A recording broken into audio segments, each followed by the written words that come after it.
gusto sa kanila. Oh. Parang ikaw pa parang pinag-ihipitan nila. Ay, kaya nga yun.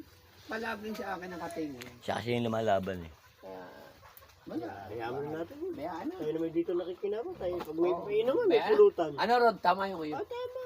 Basta pag Ayaw. meron, saka na lang. Ay, okay na yun. Magsasawa Ano ba rin yun? sila. Naingit o... Ay, tama. Lahat yung kasama yun. Kasama. Hindi yun. Pero Bakit nga sila magbabawal sa akin ng guide? Sila may lambat na kagaya Hindi ko. mangulo rin sila. Mangulo rin Tutukin kayo. na yung ano nila. Ito pa rin yung inyo. Sirtihan lang. Kung sila maraming Pasortihan huli. tayo. Ganyan lang naman. Meron baga silang gayon. Saan? Sa baabot to sa office. Eh, sino sasama naman sa kanilang mga ang estilo nila. Akala mo yung taga-Afghanistan. Ay. Nasa Amas tayo ngayon, Amas. Hulihin ka kung gumamit ng Yan. putok. Oh. Ay Ay, pare, bakit naman sila binibigyan? Aba. Dahil mabait siya. Ay, ako hindi madamo tayo.